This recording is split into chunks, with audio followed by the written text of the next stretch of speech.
بیوی کی دعا سے شوہر کو صحیح فرماتا ہے، لیکن ناشکری بیویوں سے نہیں۔ اور حدیث پاک میں یہ بھی ہے، حضور صلی اللہ علیہ وسلم فرماتے ہیں میں نے جہنم میں اکثر عورتوں کو دیکھا معراج کی رات میں۔ صحابہ سے صحابیات اس وقت جو موجود تھیں حضور سے پوچھتی ہیں یا رسول اللہ کیوں عورتیں زیادہ کیوں تھیں؟ اللہ کے نبی فرماتے ہیں یکفرن العشیر، کہ وہ اپنے شوہروں کی ناشکری بہت کرتی ہیں، ناشکری۔ اور حضور نے یہ لفظ بھی بتا دیا حدیث پاک میں کہ زندگی بھر اس کے ساتھ اس کا شوہر اچھا کرتا ہے، کبھی اس کی خواہش کے مطابق کوئی کام نہیں کیا تو وہ پورے کاموں کو یوں کہہ دیتی ہے کب تم نے میرے ساتھ اچھا کیا۔ یہ جملہ اس کو جہنم میں لے جائے گا۔ یہ تو عادت سی بنی ہوئی ہے گھروں میں۔ میری بہنیں، عزت مآب خواتین، ان تمام چیزوں سے پرہیز کرو۔ تمہاری زبان جو اس طرح سے بے لگام ہے آج، یہ دوزخ میں جانے کا سبب بن سکتی ہے۔ اپنے شوہر کے متعلق اللہ تعالیٰ نے جب یہ تمہارا جوڑا لکھ دیا ہے، صبر کر لے جاؤ، بہت بڑا تمہارے لیے اجر ہے۔ ظاہر سی بات ہے آج تمہارا شوہر جیسا بھی ہوگا فرعون تو نہیں ہوگا، بالکل نہیں، فرعون تو نہیں ہوگا۔ فرعون حضرت آسیہ کو سلاتا تھا اور ان کی ہتھیلیوں میں میخ مارتا تھا، کیلیں ٹھوکتا تھا، اور پھر ان کے سر کی چوٹی کے بال سے چھت کو لٹکا دیتا تھا۔ دن بھر وہ بالوں سے لٹکی رہتی تھی۔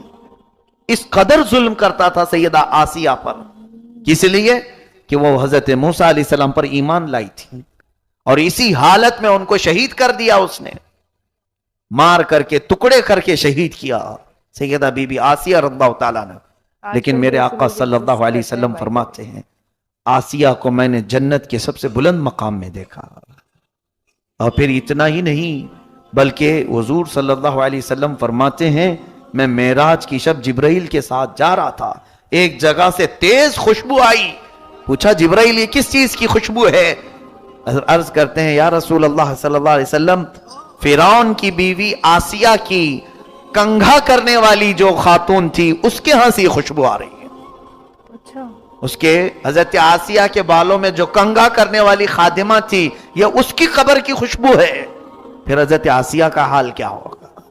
صبر کی وجہ سے وہ اجر دیا گیا۔ بہرحال حضرت بی بی رحمت ایوب علیہ السلام کی نیک وفا شیار خاتون، یہ بھی ایسی صابرہ تھیں، چھوڑ کر بھاگی نہیں، اس حالت میں بھی اپنے شوہر نامدار کے ساتھ خدمت میں لگی رہیں، خدمت کرتی رہیں۔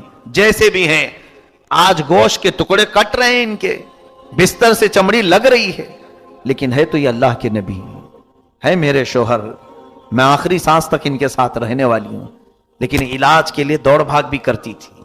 ایک بار بازار میں ایک حکیم صاحب پکار رہے تھے میرے پاس، ہر چیز کا علاج ہے، یہ دوڑی دوڑی چلی آئیں، پوچھا اپنے شوہر کی بیماریاں سب بتائیں، ایسے ایسے میرے شوہر کی تکلیف ہے، کیا ان کا علاج ہو سکتا ہے تمہارے پاس؟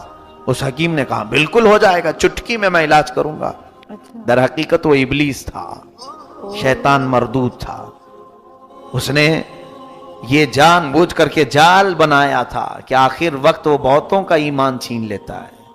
کہا اے خاتون تیرے شوہر کا علاج تو میں کر دوں گا، اجرت کیا لوگے؟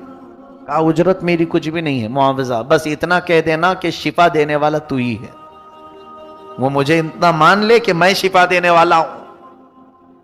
عورتوں کو کبھی کبھار محبت میں جب غالب ہوتی ہیں تو کچھ سمجھ میں بھی نہیں آتا ہے، اندھا دھند، جیسے آج بھی بچوں کی محبت میں عورتیں بہک جاتی ہیں، ارے کہیں سے تو علاج ہو جائے میرا بچہ بچ جائے۔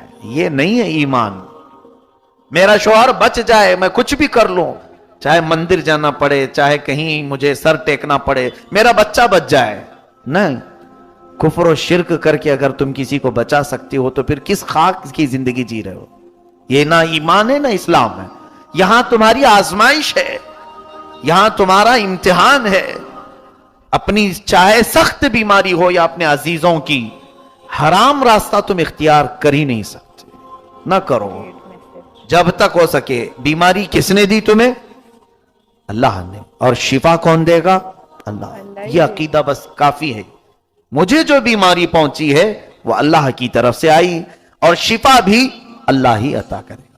اس عقیدے پر قائم رہو، بس